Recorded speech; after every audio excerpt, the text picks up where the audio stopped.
Maya po oras kabalen. Kayan tabi mabilog ang pwersa ng GNN TV44, mabiyela rin makapanahon at lokal na istoryang dapat yung abalo, kapamilatanin garantisado, kompleto ang pambalansing informasyon. Oray ni po rin balitang may kalap ganing Martis, August 12, 2025. Yako po Benny Ginto at iti ang News Force, Pampanga. Pirmado na ang deeds of donation para king Paskuhan Kalulot Bypass Road Project. Ay ning balita ng Laika Gamboa. Pirmado na ning SM Development Corporation at ning lokal na gobyerno ning San Fernando kaya bereng alewa pang partido ing deeds of donation para king Paskuhan Kalulot Bypass Road Project kapamilatan ning metong seremonya king Heroes Hall. Penimuna ng Mayor Velma Caluwag ing pirmahan kaya being SM Prime Holdings Incorporated, Land Bank Strategy Group Head, Gabriel Emmanuel Laurel, representante ng SMDC Executive Vice President Grace Evangeline Santana. Agpangking dokumento, donasyon ni Bating SMDC ing gabon na ating sukad, 9,328 square meters, king Del Carmen area ang magsilbing party ning bypass road. King pirmahang iti, atin ng legal na batayan ning LGU ning San Fernando, bang isunduing proyekto alayong mamiem mas masalese kimot king trapiko at mas mabilis a connection ibat king Paskuhan hanggang Kalulot. Ako po yung Laika Gamboa, para king News Force Pampanga, balitang tutu, king Balen Susulo. Kekatane mang silipa ng Bayong Football Club, libreng makabuklat para karengkainakan king istorya ng Patricia Mamangon. Masaya at katmuyang energy ing si Posco Field king Barangay Kalulot, Ciudad ing San Fernando. Inyang Sabado, August 9, inyang formalyang pasinayan ing Hiraya Strikers Football Club o HSFC. Meto nga grassroots football program para karengkaya na kang edad 3 hanggang 18 anyos. Tuklula king migit ana mapulo rengkaya na kang miyembro ni Ngaguman. Agpangkarempay ngari, may gumpisaing HSFC bilang meto nga simpleng weekend activity. Bang adi na lang outlet reng anak kay badang may deprive king socialization inyang pandemya. Para kang Coach Rover Santos, goal ning grupo na emo mag-train mga galing nga atleta. Nune magsadya para karen kaya na kang makasadyang sumabak ibat king national hanggang international stage. Kawani king skills, dala na mo naman ning HSFC ing pakiramdam ning meto nga maragula pamilya. Libre ang training at welcome lareng hanggang anak iba't king Pampanga. Basta makasadya lareting mamyalong, mabiyasa at makipagkaluguran. Makasakto pa yung programa. King kulait ng DepEd Secretary Sani Angara, kareng public schools na mitatag sports club, bang pasikdangan ng physical activities na rin kaya nakan. Ako po, Patricia Mamangon para king News Force Pampanga. Balitang tutuking Balen, susunod. Pasibayo yang binuklat ing farm to Juan ning JDN Realty king Nepo Center. Nungno ka rin, susokan la rin ortelano at lokal na magtinda king pabisaling pupol at produkto. Ay ng istorya ng Patricia Mamang.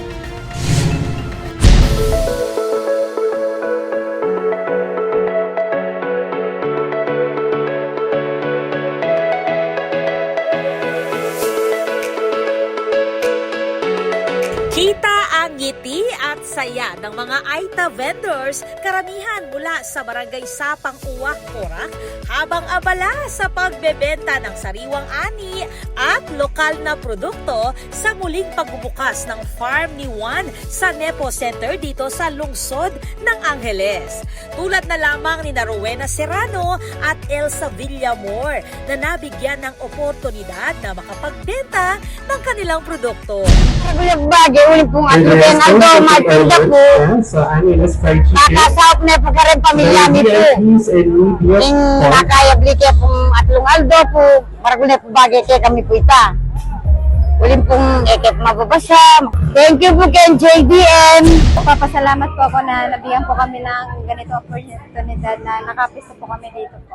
Ang Farm ni Juan ay bahagi ng CSR program ng JDN Realty Group na layong magbigay ng libreng espasyo para sa mga lokal na magsasaka, micro-entrepreneurs at indigenous communities para makapagbenta, magbahagi at umasenso. Walang bayad sa renta, utilities o marketing. Ito po ay isang mission po ng aming kumpanya kung saan po we help out farmers to sell out their produce dito po sa center. This is also part of our CSR project kung saan yung mga MSMEs together with DTI, we also help them in some of the seminars. Simula August 12, magiging weekly community market ito. Open tuwing Biyernes hanggang Linggo, 8 a.m. hanggang 6 p.m. sa The Quad Nepo Center. Mas pinalakas kayo ng programa. May custom kiosk at mas malinaw na suporta para sa kanilang paglago. Thankful din kami sa mga private organization, gaya nitong JDN, yung Nepo Center. Kasi nga yung ating mga farmers, dito yung mga wala talaga mga physical store. Minsan nagano lang sila sa palengke, sa gilig-gilig. But if they will be given itong mga permanent na mga mga area to sell their products, siyempre nakakatulong din sa kanila. Ayon sa JDN, bawat pagbili dito ay direktang tumutulong sa isang pamilya at sa mas inklusibong lokal na ekonomiya. At bukas ang pinto ng Farm ni Juan para sa iba pang homegrown businesses na naisumali. Ayon sa JDN, ginugunita din ngayong araw ang kaarawan ng yumaong matriarka ng pamilya, si Doña Teresa Gomez Nepomuceno, na mas kilala sa tawag na Imang Nena. Nanggagaling na sa sa parents tsaka sa grandparents namin, Tinuturo nila sa amin ever since yung pagtulong talaga. Kasama rin sa aktibidad sina Noel Valdez, Vice President ng Dolomatrix, at Maribel Ronquillo, JDN Assistant Vice President for Administration. Ako po, Patricia Mamangon para King News Force Pampanga. Balitang tutuking balen, susunod. Atin pa mga paling balita, kimpamagbalik ni News Force Pampanga.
Nandamaning El Nino. Kung toro papali o mitatasing temperatura, daragul mo naman ing pamangailangan king kuryente. King daragula demand king kuryente asang kaning paning pamangamit kareng appliances kalupaning aircon, freezer at refrigerator.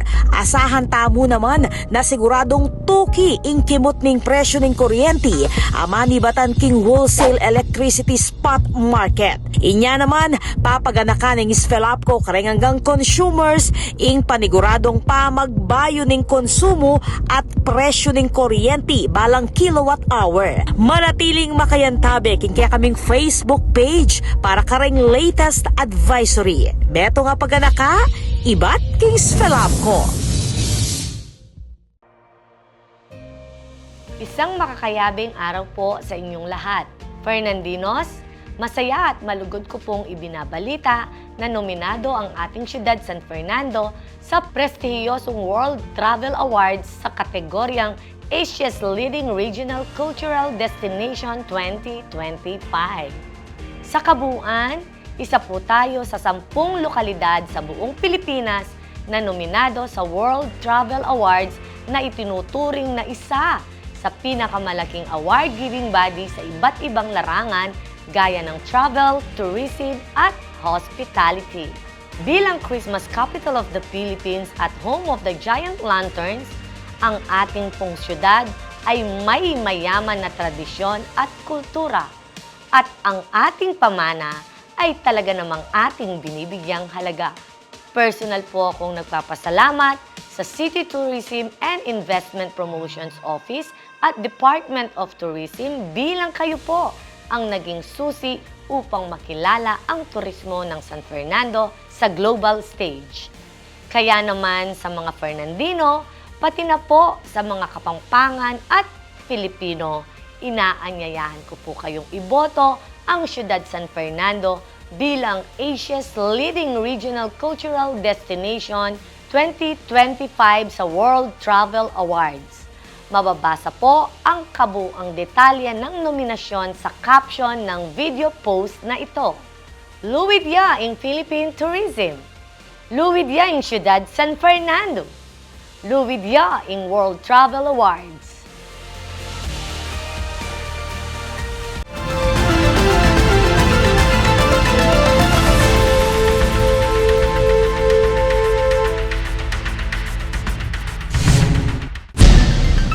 Dini pa rin balitang dapat tamong tutukan.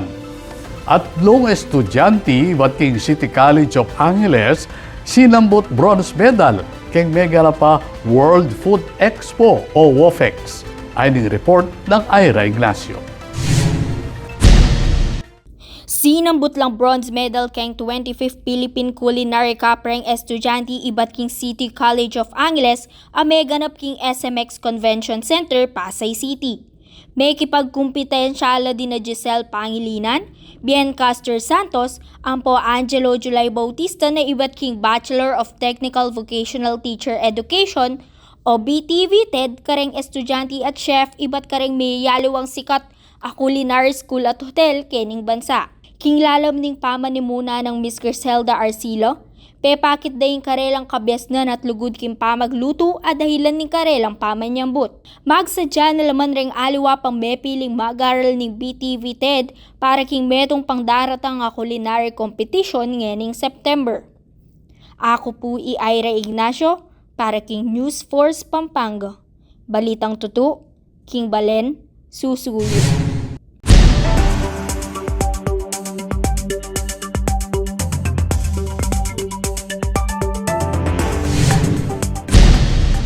Kaya katamong pakibaluan ng bili ng panahon king lalawigan, kilob ng 24 oras. Metong nenggana patay pun kategory ing Bagyong Goryo na taluwing ikit king 745 kilometers ning Itbayat, Batanes. Agpangking pag-asa, malyari ang mitas king signal number 4 ing tropical wind signal king extreme northern Luzon. Asahan naman ing malula mapanahon at pabugso-bugsong uran king parti ning southern Luzon, Visayas, Ampo, Mindanao.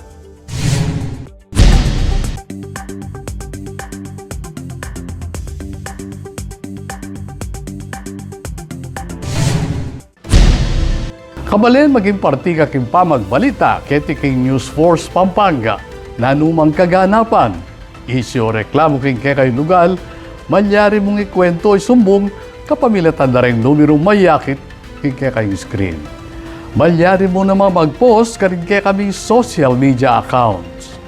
Panalakaran ng News and Public Affairs Team ng GNN TV 44, nga dinan kayong mata sa kalidad ng lokal na pamagbalita bilang panatang serbisyo karing sablang Kapampangan. I'll venue lang ng Martis, Remekala pa istorya, ketiking probinsya. Yaku po Ibeniginto at ini ing News Force Pampanga. Balitang tutu, King Balen, susunod.